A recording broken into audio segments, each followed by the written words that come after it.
Vaheguru Ji Ka Khalsa, Vaheguru Ji Ki Fateh. This is your friend Ranveer Singh here, and you are watching the battlefield mechanism. So I heartily welcome you to our channel. So on our channel, we talk about the weapons, mostly the medieval ones, the edged weapons. We are not here for the firearms, but in the future we might be like compatible with making videos with those when I've got the license. So today we are going to talk about a special weapon, the weapon that we can say was a military issue in the late, we can say late medieval period, when the colonialization of British Empire was going on, was at its peak. So we are talking about the saber, the shabla, the sabzar. So this is a weapon, this is a very nice weapon. So when we talk about a saber, the question comes to our mind that what is a saber?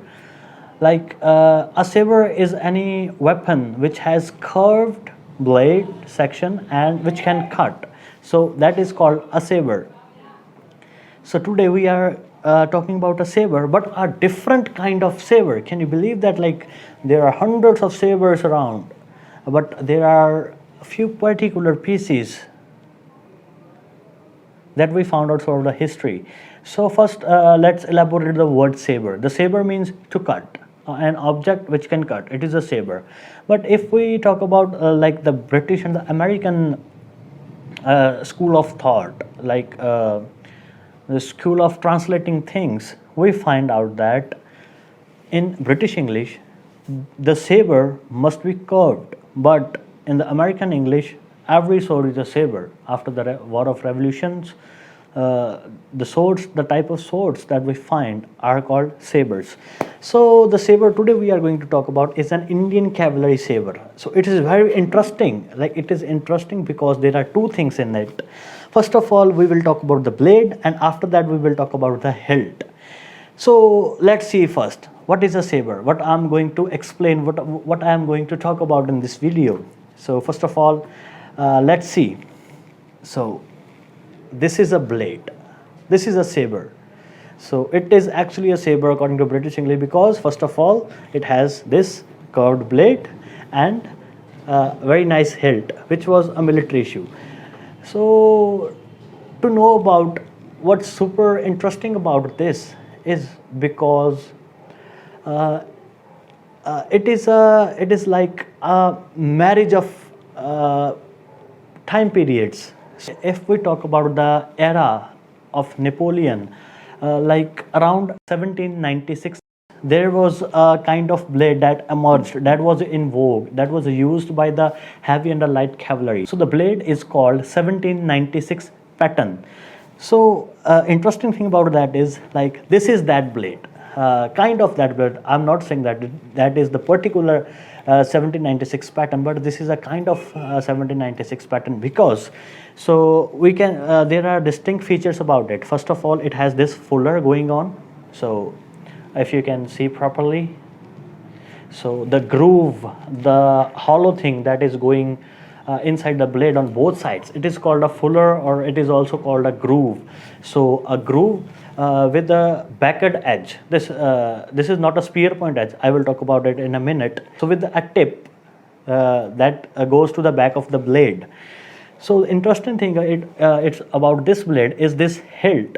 So this some of you may recognize it or some of you may not recognize it. So this is a interesting part, that this hilt design was adopted in 1821 saber. Like the pattern 1821 blade design had this saber, but it has the completely different blade.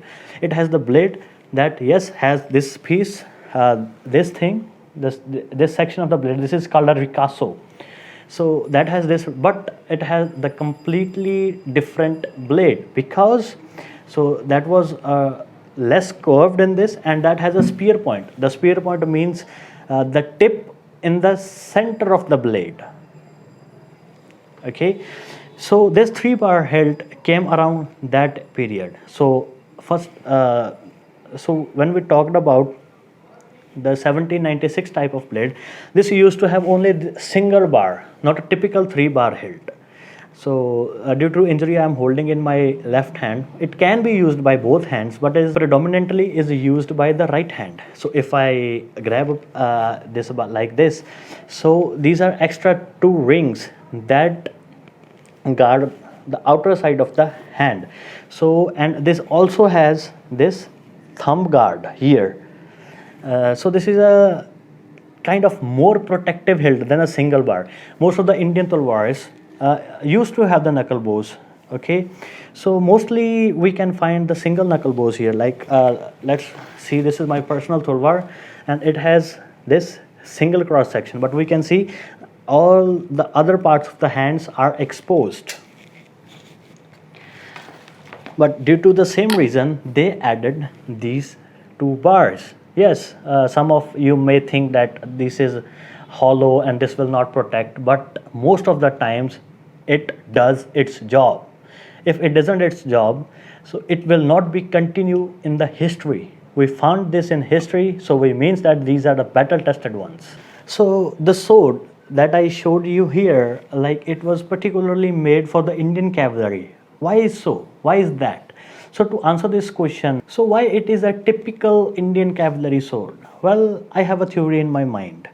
So the Britishers thought that if they have their organized military in India under their banners, so they can provide them with their weapons, because the talwar is an Indian weapon. So this has talwar has same kind of blade geometry but different type of hilt.